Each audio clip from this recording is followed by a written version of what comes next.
troisième vidéo sur la description des mouvements. Je vous conseille d'avoir vu les deux premières avant, parce qu'on va beaucoup s'appuyer dessus. On va pas apprendre de nouveaux concepts dans cette vidéo, mais on va expliquer comment bien analyser des courbes de position, de vitesse ou d'accélération au cours du temps, parce que c'est des questions qui sont très classiques dans certains concours, et souvent certains profs de lycée vous embêtent un peu avec ce genre de questions aussi.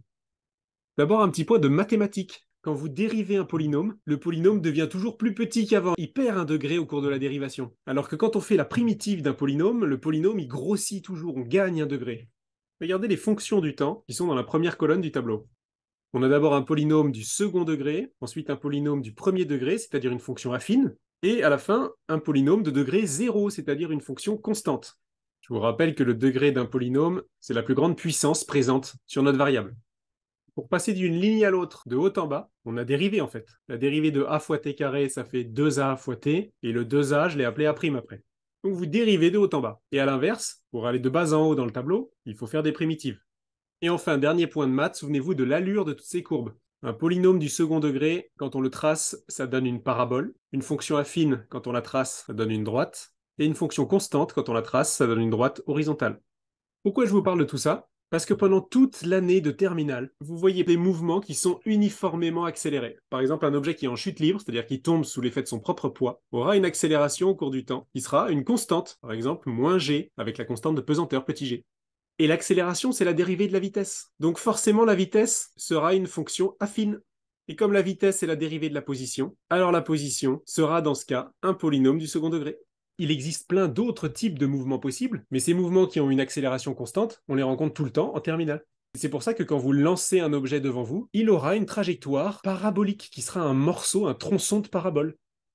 J'ai été chercher deux exemples dans les annales du concours d'entrée en médecine à l'université de Bruxelles en Belgique. Il y a beaucoup de Français ces dernières années qui se sont expatriés pour faire leurs études de médecine. Alors on va pas vraiment répondre à toutes les questions. Ce qui m'intéresse, c'est de regarder les courbes. Ce sont des courbes de position en fonction du temps pour deux objets, l'objet 1 et l'objet 2, deux véhicules sur une route. Et en regardant le graphique, vous devez être capable de décrire le mouvement des véhicules en utilisant par exemple les adjectifs qu'on a vus dans la première vidéo. Le véhicule 1, quel est son mouvement? Vous voyez que la position, au cours du temps, elle est constante. Ça veut dire que le véhicule 1 est immobile. Le véhicule 2 a une position au cours du temps qui est une droite. Ça veut dire que derrière se cache une fonction affine. Donc vous pouvez écrire x de t égale a fois t plus b, une fonction affine quelconque. Et donc, la vitesse Vx de t, elle ressemble à quoi? Ça doit être la dérivée de la position. Et la dérivée d'une fonction affine, c'est une constante. Vous récupérez uniquement le coefficient directeur qui est constant. Ça veut dire que votre véhicule a un mouvement uniforme, puisque la vitesse est constante. Vous voyez qu'on a trouvé une information sur la vitesse, alors que le graphique nous renseigne sur la position au départ. Mais si la position évolue de manière affine, alors la vitesse est constante. Les possibilités de QCM avec des courbes comme ça sont très nombreuses. On peut vous représenter des positions en fonction du temps, ou des vitesses en fonction du temps, ou des accélérations. Je vous donne quand même vite fait les réponses du QCM pour ceux que ça intéresse. Essayez tout seul d'abord. Vous verrez que c'est des petites questions simples, mais qui peuvent vite vous prendre la tête et vous faire hésiter. Attention au spoil, je donne la correction. C'est vrai, faux, faux, faux. Deuxième exemple maintenant. Cette fois, on a représenté la vitesse en fonction du temps. Et on voit tout de suite que la vitesse est une fonction affine du temps, puisque la courbe est une droite. Si la vitesse est une fonction affine, alors c'est ce qu'on a vu tout à l'heure, la position, ça doit être un polynôme du second degré, et l'accélération, ça doit être une constante. Si vous regardez les deux premiers items, le QCM vous demande la valeur de l'accélération en mètres secondes moins 2. Comment retrouver par le graphique la valeur de l'accélération? On a déjà dit que l'accélération, c'est la dérivée de la vitesse par rapport au temps. Mais maintenant, il faut se souvenir d'un point fondamental de mathématiques. Quand vous avez découvert les dérivées, on vous a expliqué que la valeur de la dérivée correspond en chaque point à la pente de la tangente.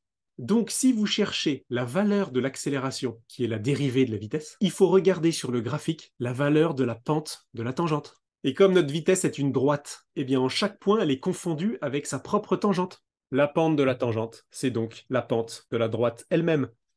Et ça, avec le quadrillage, c'est très facile. Pour ceux qui ont l'habitude, vous savez que la pente, c'est de combien vous montez quand vous avancez d'un pas. Là, on voit que quand on avance d'un pas, on fait -1 en ordonnée, donc la pente, c'est -1.